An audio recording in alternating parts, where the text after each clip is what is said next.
नमस्कार साथियों, स्वागत है आपका अपने YouTube channel GK all exam fighter में। बहुत बहुत स्वागत है आपका। इसी तरह के मज़ेदार वीडियो के लिए वीडियो को लाइक और सब्सक्राइब जरूर कर दीजिएगा ताकि ऐसा कोई भी वीडियो छूटने ना पाए। आज का वीडियो बहुत ही महत्वपूर्ण है क्योंकि ये 25 प्रश्न आपके लिए परीक्षा के लिए एग्जाम के लिए रामबाण साबित होने वाले हैं। चलिए दोस्तों, हम अपना पहला प्रश्न देखते हैं। हमारा पहला प्रश्न है, किसका मत था? जी हाँ दोस्तों, किसका मत था कि औद्योगिक समाज पूंजीपतियों का समाज है? बताइए दोस्तों, इनमें से राइट आंसर कौन सा है? किसका मत था कि औद्योगिक समाज पूंजीपतियों का समाज है? लुइस ब्राउस का, रॉबर्ट ओवेन का, कार्ल मार्क्स का या फेडरिक का? बताइए दोस्तों, किसका मत था कि औद्योगिक समाज पूंजीपतियों का समाज है? जी हाँ दोस्तों, तीसरा is the right answer, Karl Marx का।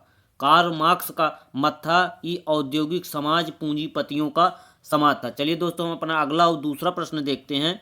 हमारा दूसरा प्रश्न है, भगत सिंह किसके नेता थे? जी हाँ दोस्तों, भगत सिंह किसके नेता थे? बताइए दोस्तों, भगत सिंह किसके नेता थे? अनुशीलन समिति के, हिंदुस्तान सोशलिस्ट रिपब्लिकन एसोसिएशन के? बताइए दोस्तों, कमेंट करके तुरंत बताइए। अकाली दल के या अभिनव भारत के? बताइए दोस्तों, भगत सिंह किसके नेता थे? जी हाँ दोस्तों, दूसरा is the right answer, Hindustani socialist Republican association के नेता थे। भगत सिंह किसके नेता थे? दूसरा is the right answer, Hindustani socialist Republican association के। चलिए दोस्तों, हमारा नेक्स्ट क्वेश्चन है।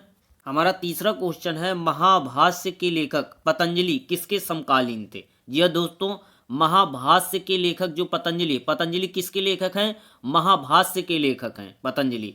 तो वो किसके समकालीन थे? बताइए, चंद्रगुप्त मौर्य के, आलोक के, पुष्पमित्र के या चंद्रगुप्त प्रथम के? बताइए दोस्तों, हमारे जो पतंजलि थे जिन्होंने महाभाष्य की रचना की थी, वह किसके समकालीन थे? चंद्रगुप्त मौर्य के, आलोक के, पुष्पमित्र के या चंद्रगुप्त के? जी हाँ दोस्तों, तीसरा is the right answer, Pushpamitra के। पतंजलि यानी महाभाष्य के लेखक पतंजलि किसके समकालीन थे? पुष्प के। चलिए हम अपना चौथा प्रश्न देखते हैं। हमारा चौथा प्रश्न है, चित्तौड़ का कीर्ति स्तंभ। जी हाँ दोस्तों, चित्तौड़ का कीर्ति स्तंभ किसने बनवाया था? बताइए दोस्तों कि चित्तौड़ का कीर्ति स्तंभ किसने बनवाया था? राणा कुंभा ने, राणा सांगा ने, राणा प्रताप ने, राणा उदय सिंह ने? दोस्तों तुरंत कमेंट करके जवाब दीजिए। अब वीडियो को सब्सक्राइब जरूर कर लीजिएगा, चैनल को अब वीडियो को लाइक कर दीजिएगा।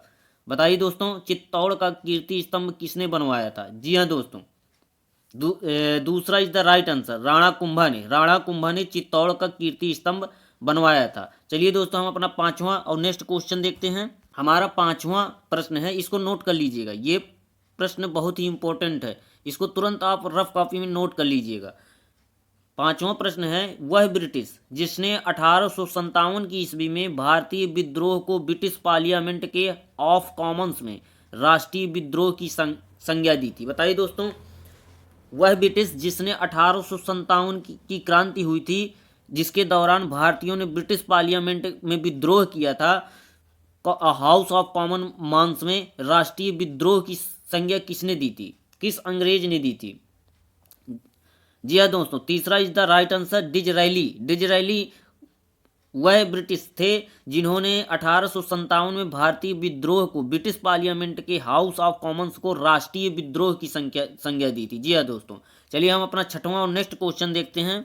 हमारा छठवां प्रश्न है, औरंगजेब ने दक्षिण में जिन दो राज्यों पर विजय प्राप्त की थी वे थे? बताइए दोस्तों, इन चारों विकल्पों में से औरंगजेब ने दक्षिण के जिन दो राज्यों पर विजय प्राप्त की थी वे कौन कौन से थे? अहमदनगर एवं बीजापुर, बीदर एवं बीजापुर, बीजापुर एवं गोलकुंडा एवं अहमदनगर? बताइए दोस्तों, औरंगजेब ने दक्षिण के जिन दो राज्यों पर विजय प्राप्त की थी वो कौन कौन से थे? जी हाँ दोस्तों, तीसरा is the right answer, Bijapur एवं गोलकुंडा। बीजापुर एवं गोलकुंडा औरंगजेब के दक्षिण के दो जीते हुए या विजय प्राप्त किए हुए राज्य थे। चलिए दोस्तों, हम अपना सातवां नेक्स्ट क्वेश्चन देखते हैं। हमारा सातवां प्रश्न है, वीडियो को आपने अभी तक लाइक नहीं किया और चैनल को सब्सक्राइब नहीं किया, लेकिन ठीक है, कोई बात नहीं, आपके लिए वीडियो लाभकारी हो, हमारे लिए यही बहुत है। सातवां प्रश्न है हमारा, कोयले के निम्नलिखित प्रकारों में से किस एक में शेष प्रकारों की अपेक्षा अधिक प्रतिशत कार्बन अंश होता है। बताइए, ये 4 प्रकार के जो कोयले दिए गए हैं, एंथ्रासाइट्स, बेटुल्मिन्स, पिट और लिग्नेनाइट, ये चारों प्रकार के कोयले हैं, इनमें से किस कोयले में कार्बन की मात्रा सबसे अधिक होती है? बताइए दोस्तों। जी हाँ दोस्तों, एंथ्रासाइट्स। एंथ्रासाइट्स में कोयले में कार्बन की मात्रा लगभग 75% होती है। जी हाँ दोस्तों, सबसे ज़्यादा एंथ्रासाइट्स कोयले में कार्बन की मात्रा पाई जाती है। जी हाँ दोस्तों, इन चारों विकल्पों में से पहला हमारा विकल्प सबसे सही है। हैं तो ये चारों कोयले ही, लेकिन जो हमारा पहला कोयला है एंथ्रासाइट्स, इसमें कार्बन की लगभग 75% मात्रा होती है। चलिए दोस्तों, हम अपना 8वां और नेक्स्ट क्वेश्चन देखते हैं। हमारा 8वां और नेक्स्ट क्वेश्चन है, व्हाइट पर्वत पाए जाते हैं। बताइए दोस्तों, व्हाइट पर्वत कहाँ पाए जाते हैं? कनाडा में, नॉर्वे में, रूस में या यूएसए में? बताइए इन चारों विकल्पों में से सही जवाब कौन सा है कि व्हाइट पर्वत पाए जाते हैं? जी हाँ दोस्तों, चौथा is the right answer, USA. USA में व्हाइट पर्वत पाए जाते हैं। चलिए दोस्तों, हम अपना नेक्स्ट क्वेश्चन देखते हैं। हमारा 9वां प्रश्न है, सर्वाधिक जैव विविधता पाई जाती है। जी हाँ दोस्तों, सर्वाधिक जैव विविधता पाई जाती है कहाँ पर? कश्मीर घाटी में, शांत घाटी में, सूरमा घाटी में या फूलों की घाटी में? बताइए दोस्तों, तुरंत कमेंट करके बताइए दोस्तों, यदि आपको ये मालूम है। ये बेहद ही इंपॉर्टेंट प्रश्न है, कई बार एग्जाम में पूछा जा चुका है। बताइए दोस्तों, सर्वाधिक जैव विविधता पाई जाती है। जी हाँ दोस्तों, दूसरा इज द राइट आंसर, शांत घाटी। शांत घाटी में, इन चारों घाटियों में से जो शांत घाटी है उसमें सर्वाधिक जैव विविधता पाई जाती है। चलिए दोस्तों, हम अपना 10वां प्रश्न देखते हैं। हमारा 10वां और अगला क्वेश्चन है, वरुणा प्रजाति पाई जाती है। जी हाँ दोस्तों, बताइए वरुणा प्रजाति पाई जाती है सरसों की, अलसी की, सूरजमुखी की या तिल की? बताइए, जो चारों प्रकार की फसलें दी गई हैं उसमें वरुणा प्रजाति, जी हाँ दोस्तों, वरुणा प्रजाति किसकी पाई जाती है? बताइए कमेंट करके। जी हाँ दोस्तों, पहला इज द राइट आंसर, सरसों। वरुणा प्रजाति जो है सरसों की पाई जाने वाली सबसे अच्छी प्रजाति है। दोस्तों, हम अपना अगला और 10वां 11वां नंबर का प्रश्न देखते हैं। हमारा 11वां प्रश्न है, निम्नलिखित में से किस आपकायांत्रिक चट्टानों से संबंधित है? जी हाँ दोस्तों, निम्नलिखित में से कौन सा कायांत्रित चट्टानों में से संबंधित है? यह दोस्तों बताइए, निम्नलिखित में से किसे, ये किसे है दोस्तों, किस लिख गया है, किसे आप कायांत्रिक चट्टानों से संबंधित करेंगे? बताइए, तांबा, गवर्नमेंट, मैग्नीज या पायराइट? बताइए दोस्तों, निम्नलिखित में से किसे आप कायांत्रिक चट्टानों से संबंधित करेंगे? तुरंत कमेंट करके बताइए। जी हाँ दोस्तों, दूसरा is the right answer, government. इसे हम कायांत्रिक चट्टानों से संबंधित करेंगे।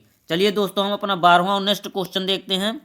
हमारा 12वां प्रश्न है, कंधार स्थित है। जी हाँ दोस्तों, कंधार स्थित है। कहाँ पर स्थित है कंधार? बताइए दोस्तों, कमेंट करके बताइए। वीडियो को लाइक कर दीजिएगा, चैनल को सब्सक्राइब कर दीजिएगा जरूर। जी हाँ दोस्तों, कंधार स्थित, ऐसे ही मज़ेदार वीडियो के लिए लाइक और सब्सक्राइब बनता ही है। दक्षिणी अफगानिस्तान में, उत्तरी अफगानिस्तान में, पूर्वी इराक में या पश्चिमी पाकिस्तान में?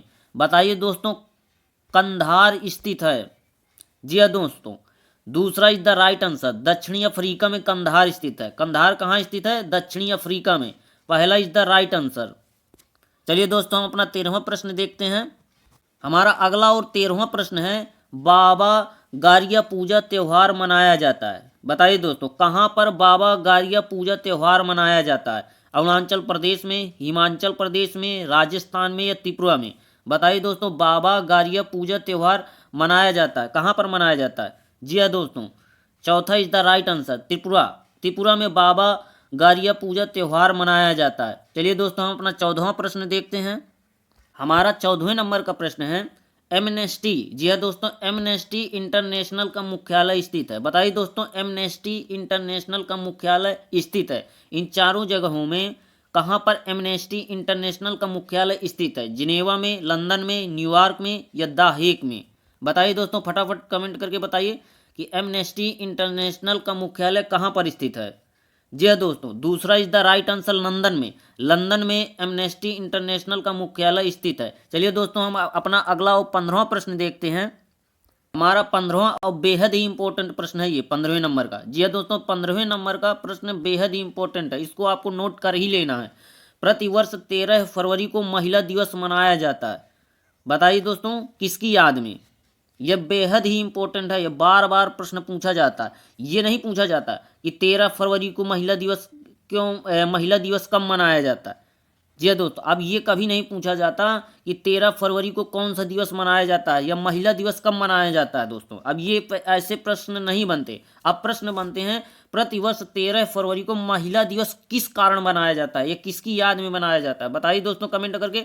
इंदिरा गांधी की, कमला नेहरू की, सरोजनी नायडू की, या रानी लक्ष्मीबाई की। बताइए दोस्तों 13 फरवरी को महिला दिवस किसकी याद में मनाया जाता है। जी हाँ दोस्तों, तीसरा is the right answer, Sarojini Naidu की। सरोजनी नायडू की याद में 13 फरवरी को महिला दिवस के रूप में मनाया जाता है। हमारा 16 नंबर का प्रश्न है, हमारा 16वां प्रश्न है मैग्सेस पुरस्कार। जी हाँ दोस्तों, मैग्सेस पुरस्कार विजेता पहले भारतीय कौन थे। ये तीनों जो दिए गए हैं चारों, इंदिरा गांधी, किरण बेदी, टी.एन. शेषन और विनोबा भावे, इन चारों में से आपको यह बताना है कि मैग्सेस पुरस्कार विजेता पहले भारतीय कौन थे। बताइए दोस्तों, मैग्सेस पुरस्कार विजेता पहले भारतीय कौन थे। पहले भारतीय, ये विशेष ध्यान देना है आपको। जी हाँ दोस्तों, चौथा is the right answer, Vinoba Bhave Magsaysay पुरस्कार विजेता पहले भारतीय थे। चलिए दोस्तों, हम अपना 17वें नंबर का प्रश्न देखते हैं। हमारा 17वां प्रश्न है, निम्नलिखित में से किस पाकिस्तानी नागरिक को भारत सरकार द्वारा भारत रत्न से सम्मानित किया गया। जी हाँ दोस्तों, भारत सरकार हमारी है, भारत रत्न हमारा है, लेकिन किसे दिया गया है, पाकिस्तानी नागरिक को। आपको सबसे पहले जवाब देने से पहले प्रश्न को बार बार पढ़ लेना, इसीलिए कम से कम मैं 2-3 बार प्रश्न को रिपीट करता हूँ। निम्नलिखित में से किस पाकिस्तानी नागरिक को भारत सरकार द्वारा भारत रत्न से सम्मानित किया गया है। बताइए, पहला लियाकत अली खान को, जिन्ना को, खान अबुल गफ्फर खां को, या मोहम्मद इकबाल को। बताइए दोस्तों, इन चारों में से किसे पाकिस्तानी नागरिक है जो जिसे भारत सरकार द्वारा भारत रत्न से सम्मानित किया गया है। जी हाँ दोस्तों, तीसरा is the right answer, Khan Abdul Gaffar Khan को, जो पाकिस्तानी नागरिक है, उन्हें भारत सरकार द्वारा भारत रत्न से सम्मानित किया गया है। चलिए दोस्तों, हम अपना 18वां प्रश्न देखते हैं। हमारा 18वां प्रश्न है मोहिनी अट्टम। जी हाँ दोस्तों, मोहिनी अट्टम जो एक प्रकार का परंपरागत नृत्य है, मोहिनी अट्टम परंपरागत नृत्य है, कहाँ का है। इन चारों राज्यों में से कौन सा राज्य है जहाँ पर मोहिनी अट्टम परंपरागत नृत्य है या लोक नृत्य है। यह बेहद ही इंपॉर्टेंट प्रश्न है, IMP। बताइए दोस्तों। जी हाँ दोस्तों, तीसरा is the right answer, Kerala. Kerala का मोहिनी अट्टम परंपरागत नृत्य है। जी हाँ दोस्तों, केरल का ही परंपरागत नृत्य है मोहिनी अट्टम। चलिए दोस्तों, हम अपना 19वां प्रश्न देखते हैं। 19वां नंबर है, ये बेहद ही इंपॉर्टेंट क्वेश्चन की बहार है हमारे यूट्यूब चैनल पर, इसलिए यूट्यूब चैनल को सब्सक्राइब जरूर कर लीजिएगा।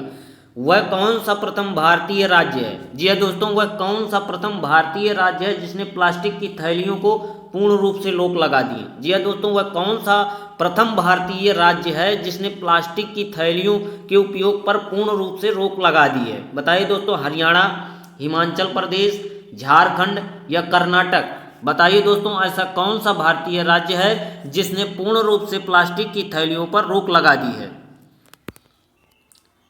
जी हाँ दोस्तों, हिमाचल प्रदेश। दूसरा is the right answer, Himachal Pradesh. इसने प्लास्टिक की थैलियों पर अपने पूर्ण रूप से राज्य पर रोक लगा दी है। चलिए दोस्तों, हम अपना अगला प्रश्न 20वें नंबर का प्रश्न देखते हैं। हमारा 20वां प्रश्न है, राज्यपाल और मंत्रिपरिषद के बीच कड़ी का काम कौन करता है। बताइए दोस्तों, यह बेहद इंपॉर्टेंट है, वेरी इंपॉर्टेंट क्वेश्चन चल रहे हैं इस समय। राज्यपाल और मंत्रिपरिषद के बीच कड़ी का काम कौन करता है। बताइए दोस्तों, विधानसभा विधान परिषद, मुख्यमंत्री या राज्य मंत्री। बताइए दोस्तों, राज्यपाल और मंत्रिपरिषद के बीच में कड़ी का काम कौन करता है। जी हाँ दोस्तों, तीसरा इज द राइट आंसर, मुख्यमंत्री। राज्यपाल और मंत्रिपरिषद के बीच कड़ी का काम जो है मुख्यमंत्री करता है। चलिए दोस्तों, हम अपना 21वां प्रश्न देखते हैं। हमारा 21वें नंबर का प्रश्न है, भारत में स्थानीय स्वशासन का। बताया नहीं, इंपॉर्टेंट क्वेश्चन की बहार है, एक भी प्रश्न छूटने ना पाए। अब वीडियो और चैनल को लाइक और सब्सक्राइब जरूर करना है। भारत में स्थानीय स्वशासन का जनक किसे कहा जाता है। बताइए दोस्तों, भारत में स्थानीय स्वशासन का जनक किसे कहा जाता है। लॉर्ड रिपन को, लॉर्ड नॉर्वलिस को, लॉर्ड मैकाले को या लॉर्ड मिंटो को। बताइए दोस्तों, भारत में स्थानीय स्वशासन का जनक किसे कहा जाता है।